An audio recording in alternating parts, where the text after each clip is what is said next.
আছে, আচ্ছা আমি গেলাম। পরদিন সকালবেলা রেস্টুরেন্ট মালিক ও তার ছেলে দেখতে পায় ছেলেটি রেস্টুরেন্টের সামনে শুয়ে আছে। গড়ে দেখবেন দেখেছেন বাবা, বন্ধুরা, এদিকে খেতে দিয়েছেন, আজকে রেস্টুরেন্টের সামনে এসে ঘুমাচ্ছ। এরপর দিন তো বলবেন স্যার আমার একটা চাকরি দেন। মুখটা চান সব ফকির মিসকিন।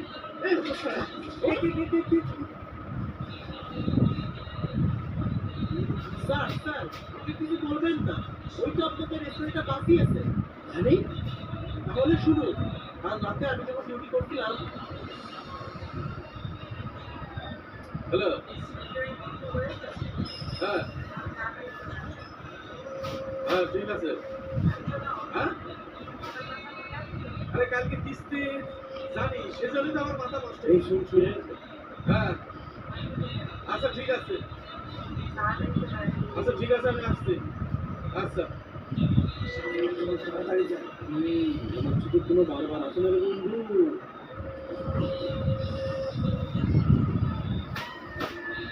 এই আশেপাশে কিন্তু ভাইটা আছে, খুব সাবধানে কিন্তু সাবধানে ভাইটা হিসেবে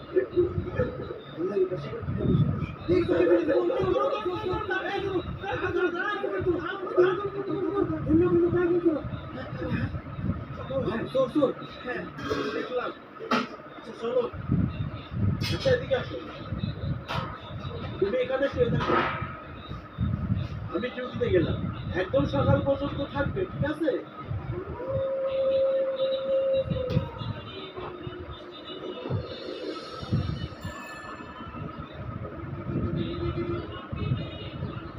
শোন, কারো পোশাক দেখি তোর অন্তরটা কেমন বোঝা যায়। স্যার আমি গরিব হতে পারি কিন্তু লোভী না। আমি আপনার নুন খেয়েছি, আপনার সাথে তো নেমো খারামি করতে পারি না।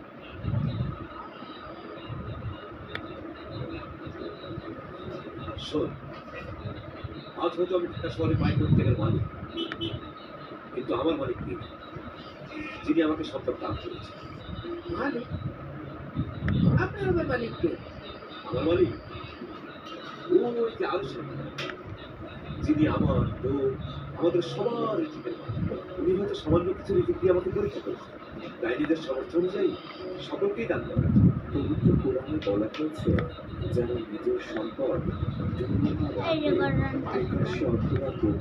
আব্বু তুমি টিকটক রাখতাছো তোমার কাছে আছে, তাদের কোনো ভয় নেই, তাদের কোনো চিন্তাও নেই। সূরা আল বাকারা 274।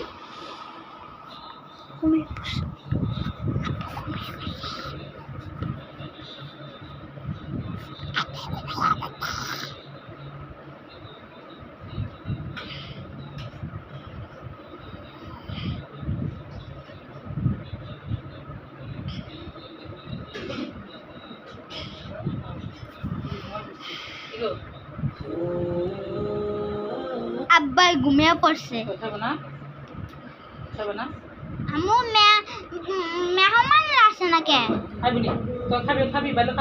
হ্যাঁ বাইয়া ঘরে তুমি খাওয়াবা না?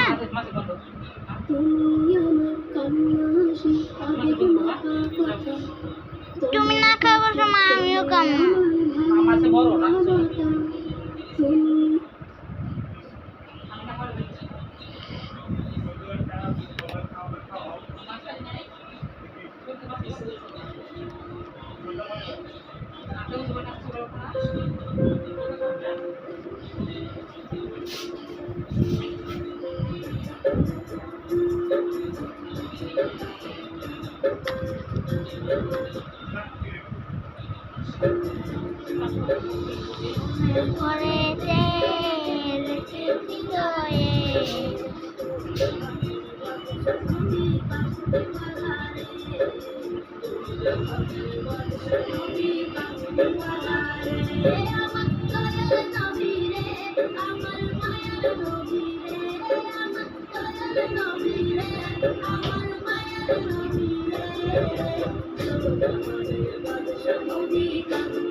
ওরা যদি টাকা বালা পাখি হতাম